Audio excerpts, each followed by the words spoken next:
Acharya, I also have one more confusion. So I heard a story about Krishna and Arjun. Like someone asked them for some kind of I don't know the exact story, but I heard like the guy asked him the guy no, general guy asked them like, I want to eat all the jungle. So both Krishna and Arjun killed all the animals from the jungle. So if I have to decide on the actions of Krishna, because as we discussed about this thing, our judgment, and I also believe that through actions only we can judge. So if the story is true, and if I have to see like even like there might be some different message, but killing an animal just to prove another thing is not a. First of all, would you like to judge your own action? Which is the most important document associated with Krishna?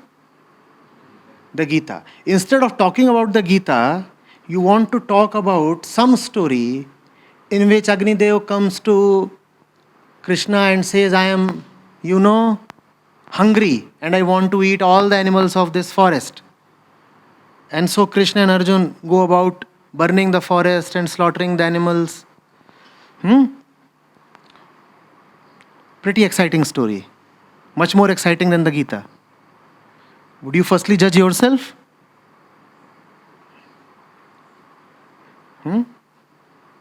Right? And see what is it that you are inwardly wanting. What if I right now declare that what Krishna did was not only not godly, but even actually inhuman? You will get a great pretext to now avoid the Gita. Krishna is a bad man.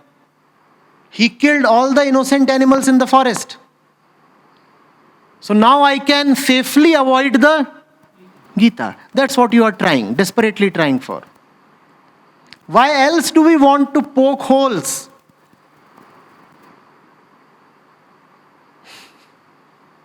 I can explain that story to you. In fact, I have already done that. A video already exists in which I have explained in detail what all that myth is about.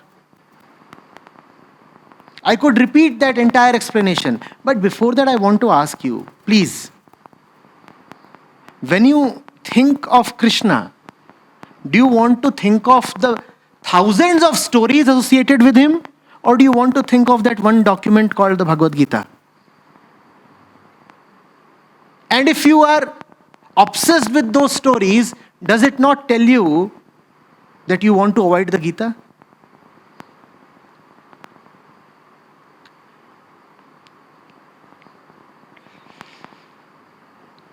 Oh, Krishna is a butcher. And Acharya ji is a vegan. So now Acharya ji will have to speak against Krishna. See, how clever am I?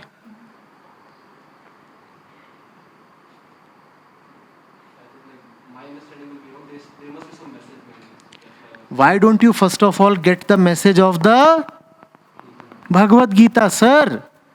Who will read that message first? Why are you so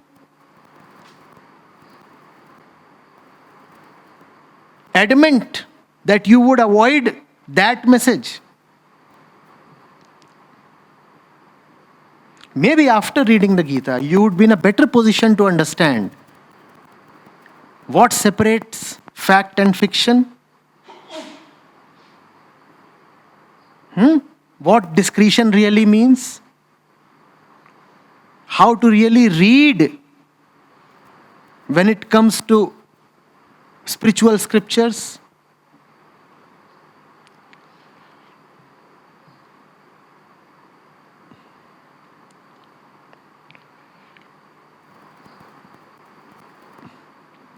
You see, these are events too far away from us in history. So if you will look at the historicity associated with them, if you will ask for factuality or actuality, you will always have enough space for doubt. Nothing has really been recorded. Nothing. We do not know when he was born. We do not even know whether he actually existed, There is no conclusive, indisputable evidence. Nothing. So now there is material in front of you. And all the material has the name of Krishna. And there is a lot of material because the name of Krishna has passed through innumerable centuries. Innumerable centuries, innumerable people, and all people have added something to it, subtracted something to it. This is a vast subcontinent, And the myth of Krishna is very, very old. Now all this material is available to you. There are the various Purans devoted to Krishna. There is the Bhagavad Gita.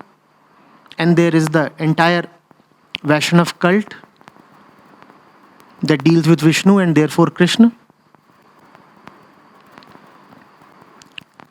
Now,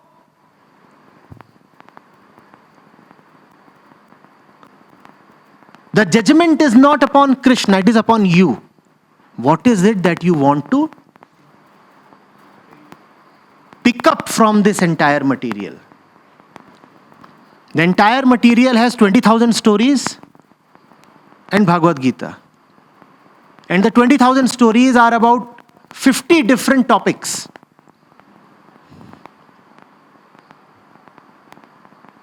And everything carries the name of Krishna. Now, the jury is out on you. You need to answer why you want to pick up one piece of material compared to the other piece. Why is it that you want to ignore the Gita and talk about other miscellaneous things? And I keep facing questions of these kind. There is no answer. If those questions interest you, then stay with those questions. If Krishna was really an avatar, why couldn't he control the infighting amongst the Yadavs? His own clan perished in some kind of a civil war. If he was really so omnipotent, why couldn't he stop that little hunter from shooting an arrow into his feet? Why did he have to resort to all those things,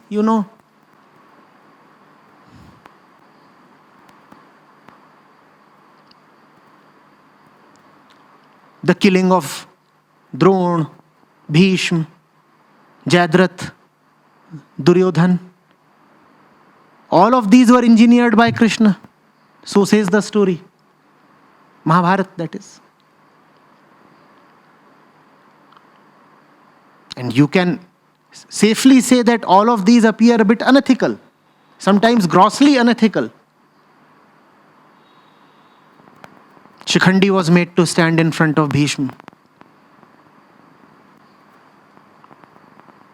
Drona was outrightly lied to. Ashwatthama hato. And then even as Yudhishthir was saying, Narova Kunjarova, somebody blew his conch or something.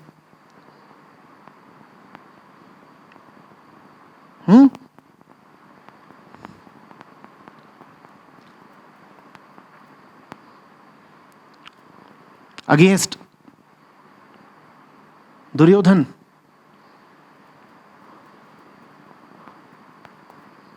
There was clear cheating.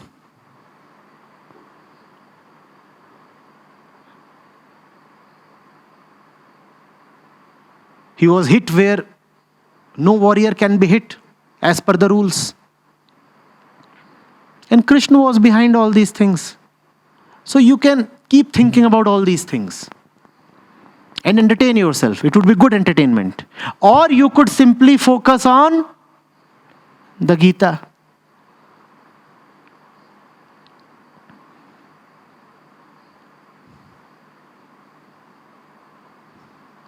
People then say, but how do we forget that the same person who told the Gita is also doing all the other things? Then you need not consider that it is the same person. Forget that it is the same person. Just focus on the Gita. Who is Krishna then? Just the author of the Gita. If the Gita is there, it would certainly have had an author, some author. Let the author's name be Krishna and focus only on Gita. All else is just stories.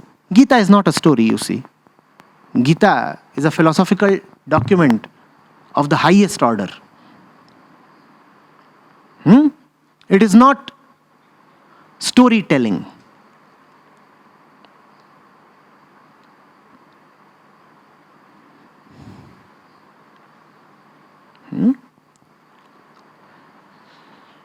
This has been the problem with our country.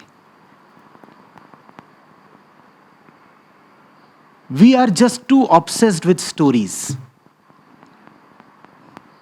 We are gossip mongers. Just as we love to gossip about our neighbor, we also love to gossip about the gurus and the gods. We do not want to go into the Gitas. We want to indulge and entertain ourselves with gossips. When it comes to a Gita versus gossip kind of a choice, gossip trumps. Ignore Gita, indulge in gossip. What are you doing to yourself?